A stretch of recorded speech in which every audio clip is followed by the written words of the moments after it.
They were loud, they were fast, they were downright illegal. The 80s gave us some of the wildest motorcycles ever built, until government slammed on the brakes. From two-stroke screamers to rotary-powered beasts, these bikes were too badass for the system to handle. These are 10 banned motorcycles from the 1980s. Starting with the Kawasaki GPZ 1100. Back in the early 80s, Kawasaki was releasing some crazy bikes, and the GPZ 1100 was one of the mad bikes. From 1981 to 1985, this brute tore up the streets with a raw 1,089cc air-cooled inline-4 engine, pushing out between 104 to 120 horsepower, depending on how wild you were willing to tune it. Top speed was just shy of 140 miles per hour. Quarter mile was around 10 seconds flat. Built for speed and aggression, the GPZ's 1100 came loaded with a 5-speed gearbox, chain drive, and Kawasaki's race-developed Unitrack rear suspension. It had serious stopping power too. Dual 280mm discs up front, 260mm in the rear, and a frame that felt like it came straight off a superbike. This was not only fast in a straight line, but it handled, braked, and cornered with serious attitude. The 1983 model was where things really kicked into high gear. Kawasaki dropped in closed-loop digital fuel injection, which was a tech marvel for its time, and paired it with an incredibly rigid frame and refined geometry. If you were lucky enough to swing a leg over one, you knew you were riding something ahead of its time. Clip-on handlebars, a mean-looking cockpit fairing, and tweaks that made it leaner, meaner, and more lethal. So why'd the world turn its back on this beast? Emissions, regulations, bureaucracy. That's why, in the EU, the GPZ 1100 didn't stand a chance against today's Euro 5 and incoming Euro 5 Plus standards. No catalytic converters, no emission durability, no low-emission zone access. Cities like London and Paris slapped it with daily fees or flat-out bans. In the US, thanks to the Clean Air Act, anything over 50cc had to be EPA certified post-2006. And the GPZ 1100 came way before that. Sure, you can ride it, but only as a historic vehicle. One wrong mod and you could lose that exemption. And in countries like China, India, Taiwan, just forget it. Their current emission rules make the GPZ 1100 a garage queen, unless you're pulling strings or riding on private roads. The GPI's 1100 was a true legend. It was banned not because it couldn't keep up, but because the world got soft. If you got one, keep it close. They don't make them like this anymore. Moving on to the Yamaha RD 500LC. In the mid-80s, Yamaha threw the rulebook into the exhaust pipe and rolled out the RD 500LC, which was a tribute to their 500cc Grand Prix monsters. Between 1984 and 1986, this machine gave everyday riders a taste of full-blown two-stroke race tech, and it didn't hold back. At its core was a 499cc, liquid-cooled, 50 degrees V4 two-stroke, cranking out 88 horsepower at 9,500 revolutions per minute and 48 pound-feet of torque. This thing loved to live near the red line. Paired with a 6-speed transmission, it ripped through the gears with urgency, delivering a top-end rush that pushed the needle past 143 miles per hour. Weighing in at just 178 kilograms dry, the RD felt like a featherweight with a death wish. Why the ban? Simple. This two-stroke GP bloodline machine couldn't even begin to pass today's emission rules. In Europe, cities like Berlin, Amsterdam, and London have drawn hard lines like the LES and EULA zones that choke out anything pre-Euro 3, especially smoky old two-strokes. Sure, if your RD's turning 40 and you jump through the historic registration hoops, you might get a pass. But it's far from guaranteed and often comes with daily charges. In the US, Yamaha never officially brought the RD 500 LC stateside. Still, thanks to classic bike loopholes, enthusiasts can import one under a historic exemption. Just don't try to retrofit it for modern EPA certification because you'll hit a legal wall.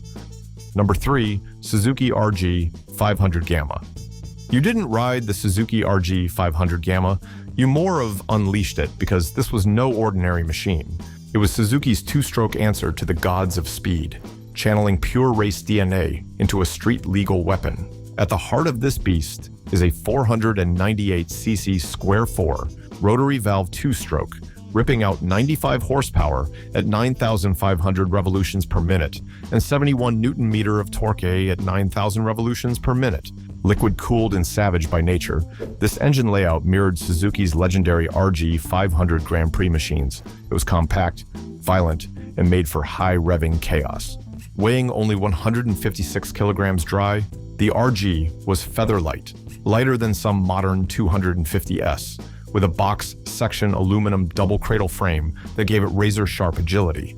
The front end was suspended by 38mm telescopic forks with Posey damp anti-dive, while the rear ran a full-floater single-shock setup, giving it a planted yet flickable feel. And those dual 260mm floating discs up front, paired with 4 piston calipers, made sure it stopped as hard as it accelerated. Top speed was 147 miles per hour or 236 kilometers per hour. So why is it off the streets? Because it broke every rule modern regulators hold sacred. Europe's LES and ULEZ zones treat two-strokes like this as environmental criminals. Built long before Euro standards were even a thing, the RG 500 can't sniff a city center without jumping through hoops, and even then expect heavy fees and scattered exemptions. In the US, it was never sold officially. Imported RG Gammas trickled in through Canada in private hands, riding the classic bike exemption if they're over 21 years old, unmodified, and documented. One tweak to emissions, though, and the feds slammed the door shut. Next up is the Honda MVX 250F. Honda's MVX 250F was built to prove a point. In 1983, they dropped this oddball two-stroke V3 onto the scene, daring to be different in a world of fours and twins. It had one job, shake up the 250cc class, and it did just long enough to get banned, boxed in, and remembered as one of the strangest, most ambitious middleweights ever built. Underneath the fairing sat a 249cc liquid-cooled V3, a configuration almost unheard of in the street bike world. It was a 90-degree layout, 2 cylinders up front, 1 in the rear, all working together through reed valve induction. That gave it a unique center of gravity and a distinct exhaust note that sounded like a chainsaw duel at redline. Output was around 40 horsepower at 9,000 revolutions per minute, with 31 Newton-meters of torque on tap at 8,500. With a 6-speed gearbox, it hit a claimed top speed of 106 miles per hour or 171 kilometers per hour, which was decent for its class, but it wasn't the numbers that made the MVX wild, it was how it got there. Light at 138 kilograms dry, short in the wheelbase, and equipped with air-assisted telescopic forks up front and ProLink rear suspension, it had agility in spades. It rolled on 16-inch front and 18-inch rear wheels with a single front disc and rear drum. A setup that now feels antique, but got the job done back in its heyday. Honda took a gamble with this configuration, and it worked, kind of. The MVX had decent success, but it was mechanically complex, and when the RZ250 and NS250 hit the streets, the MVX quickly faded into collector status. Then came the axe, emission regulations. The MVX 250F was dead on arrival by today's Euro 4 and 5 standards. No catalytic converter, no OBD system, and a 2-stroke engine that spits hydrocarbons like it's part of the fuel delivery system. It's banned from modern zones unless you wrangle a classic exemption, and even then it's a gamble that varies city to city. In the US, this oddball never saw an official release. No EPA certification, no clean air badge. But if you find one over 21 years old and untouched, you can import it under the classic bike exemption. Asia's no better. India, China, Taiwan. They've all moved on to Euro 4 and 5, and a smoky V3 won't pass their tests or get a new registration. Moving on to the next bike on the list. Number 5, Suzuki GSX R750. When the 1985 Suzuki GSX R750 hit the tarmac, it was crazy. It had the speed and the precision. It was light years ahead of its time. At the heart of the bike was a 749cc air or oil-cooled inline-4, an engine that looked mild on pape, but when revved past 9,000 revolutions per minute, it came alive. It made around 100 to 106 horsepower and 47 to 52 pound-feet of torque, which might not sound like much today, but with a dry weight of only 176 to 179 kilograms or 388 or 394 pounds, this bike could rip. With the 85 GSX-R 750, Suzuki threw out the rulebook and used an aluminum twin spar frame when everyone else was still pushing steel. That move alone shaved serious weight and gave the bike stiffness and agility unheard of in the mid-80s. 18-inch wheels, a proper race-ready 6-speed gearbox, and a suspension setup with oil-damped forks and a responsive rear swing arm made it razor-sharp in the corners. Top speed depends on the tune and can run between 142 and 160 miles per hour. But here's the thing, emissions caught up, and now this legend can barely legally stay in some countries. In Europe, the GSXR 750 is officially sidelined. It doesn't meet Euro 4 or 5 standards. It never had catalytic converters, OBD compliance, or ABS, which are now non-negotiable for new registrations. Even if you try to sneak one into cities like London or Amsterdam, you'll either be banned outright or charged just for breathing air on their streets. Riders can still enjoy it stateside, since emissions laws are less harsh. As long as you keep it stock and clean, the US remains a safe haven for the OG Gixxer. Next up, Norton Interpol 2. The Norton Interpol 2 was a 1980s oddity that was never sold to civilians. Built between 1984 and 1989, this machine was purpose-built for cops, the military, and the RAC, and that was it. If you didn't have a badge or a fleet number, you weren't getting one. Why all the secrecy though? 2 words, Wankel engine. Tucked inside the Interpol 2 was a 588cc air-cooled twin-rotor rotary, pumping out 85 brake horsepower and a healthy 75 Newton-meter of torque. It was buttery smooth, deceptively quick, and sounded like a jet engine chewing gravel. But here's the kicker. Rotary engines run hot and dirty, and that made emissions compliance a nightmare in the making. The rest of the bike was a respectable piece of kit. You got a 5-speed transmission and closed-chain drive, and 38mm telescopic forks, offering 130mm of travel. Out back, twin Girling gas shocks handled the weight, because at 235 kilograms dry, this thing was no lightweight. Braking came from a triple-disc setup, with two 265mm rotors up front and one out back. Not race spec, but solid for a pursuit bike. Fuel tank was 23 liters, giving it serious range for long patrol shifts. But even if you wanted one, and plenty of collectors do, you couldn't buy one new. Norton made the Interpol 2 strictly for institutional buyers. No showroom units, no press hype. Just official use only, with a service schedule strict enough to scare off even the most die-hard gearheads. And if you somehow got your hands on one secondhand, you were still out of luck in many regions. In the US, it's effectively banned for road use. The Wankel engine spews unburned hydrocarbons like a chainsaw on race gas, and without catalytic converters or fuel injection, it never stood a chance at EPA certification. Private imports work only if you're putting it on display or taking it to a closed course. Europe is the same story. The Interpol 2 predates Euro standards, and it flunks Euro 3 through 5 like a dropout. No fuel injection, no CAT, and way too many emissions. Moving on, Harley-Davidson XR 1000. If there ever was a Harley that flipped the bird to convention, it was the XR 1000. Built for just 2 short years, 1983 and 1984, this beast was Harley's attempt to bring flat track fury to the street. It wasn't about chrome, comfort, or long-haul cruising. It was about raw performance, bar-bending torque, and a nod to the legendary XR 750 that ruled the dirt ovals. At its heart was a 998cc air-cooled 45-degree V-twin, pumping out a healthy 70 horsepower at 5,600 revolutions per minute and 70 pound-feet of torque at 4,400 revolutions per minute. It wasn't fuel injected, but rather fed by a pair of Del Orto PHF 36 carbs that gave it a punchy mechanical throttle feel. The XR 1000 topped out around 112 miles per hour, which was no joke for the early 80s, but it wasn't just about top speed. It was about how fast it got there and how much attitude it showed doing it. The Sportster frame was kept lean, with dual shocks in the rear and a telescopic fork up front.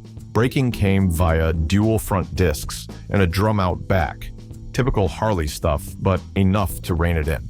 It sat low, at 29 inches seat height, and weighed about 218 kilograms dry or 481 pounds, which made it relatively nimble for a big V-twin. Only 1,700 were made, 1,083 and 700 in 84, which makes them very rare. And that's before we even talk emissions laws.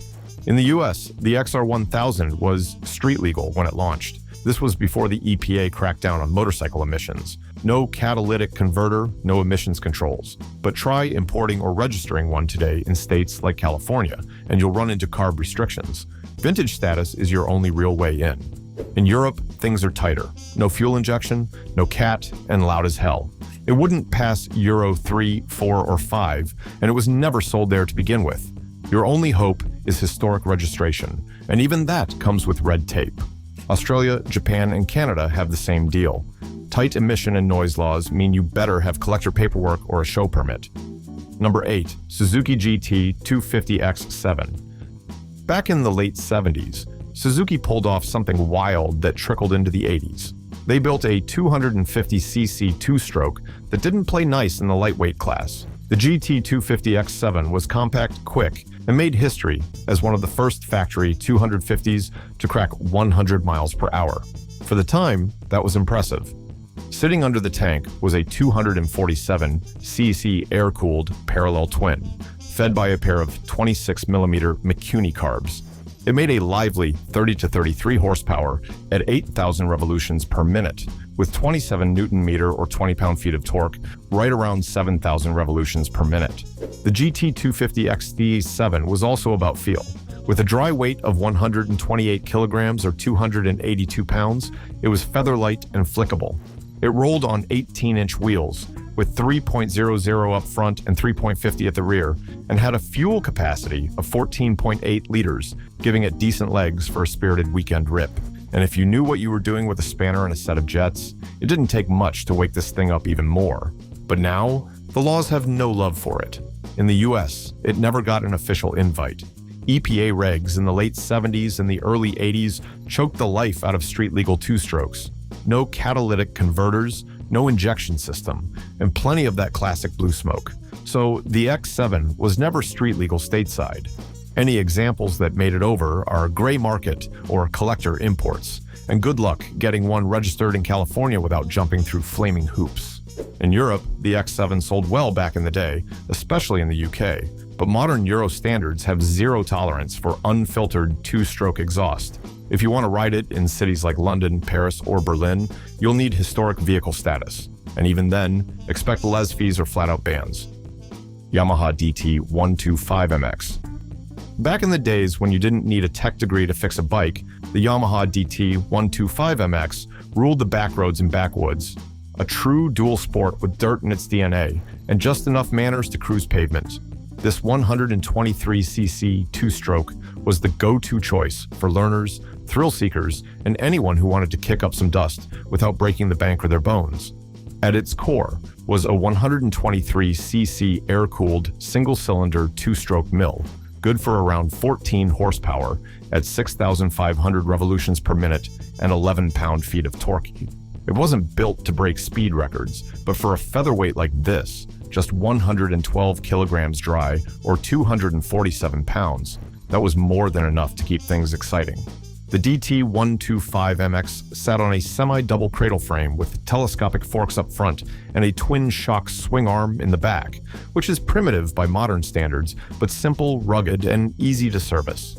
But, like most carb-fed two-strokes, it smoked more than just tires, and that's where the trouble started. In the US, the DT 125MX never got an official stamp. The EPA clamped down on two-strokes in the late 70s and 80s for dumping hydrocarbons and belching smoke. With no CAT, no fuel injection, and no emissions control gear, the DT was a no-go for road use unless you've got it grandfathered as a vintage bike.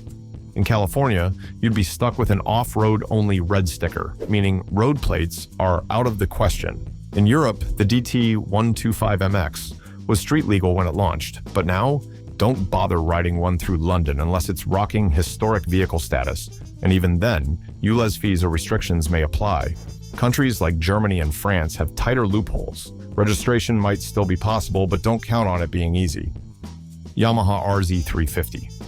Before emissions regs rolled in like storm clouds, Yamaha dropped the RZ350. Lightweight, loud, and just a little unhinged, the RZ350 was the final chapter in two-stroke freedom. After this, everything got quieter and a whole lot less fun. At the core of this beast was a 347cc liquid-cooled two-stroke parallel twin, slapping out around 59 horsepower at 9,000 revolutions per minute and 30 pound-feet of torque at 8,000. With a bore and stroke of 64 millimeters by 54 millimeters and a 6.2 ratio-1 compression ratio, this engine revved like a Hornet on jet fuel. And thanks to Yamaha's power valve system, it didn't just scream up top, and actually had a usable power band, delivering torque across the rev range without sacrificing that two-stroke snap. The 6-speed gearbox was slick and precise, feeding into a chain final drive. Wrapped around a tubular steel frame, the RZ350 was nimble and light, tipping the scales at just under 150 kilograms wet depending on market spec. Suspension came courtesy of standard telescopic forks up front and a monoshock rear, with twin front discs and a rear drum doing the stopping. It rolled on 18-inch wheels with skinny tires that begged for quick flicks and backroad chaos. But while riders loved it, lawmakers didn't. In the US, Yamaha went all out to make the RZ350 Street legal, slapping on catalytic converters and air injection just to appease the EPA. It was the first street-legal motorcycle in America with emissions controls. Even so, it was sold in only a few states from 1984 to 1985, mostly California and surrounding markets. Then the hammer dropped, emissions laws tightened, and Yamaha pulled the plug. Post 1986, the US RZs vanished. Today, you're not getting one titled unless it's already registered, or you import it under a vintage exemption. In Europe, it was legal in its day, but with Euro 2 and up now in play, the carb-fed RZ is blacklisted unless you're riding it under historic status. Cities like London and Berlin hit it with ULEZ fees or bans unless you've got the right paperwork, and even then, it's not guaranteed. Drop your favorite banned bike in the comments and tell us which ride you miss most from back in the day but can't ride now. Smash that like button, hit subscribe, and stick around for more outlaw bikes and two-wheeled legends.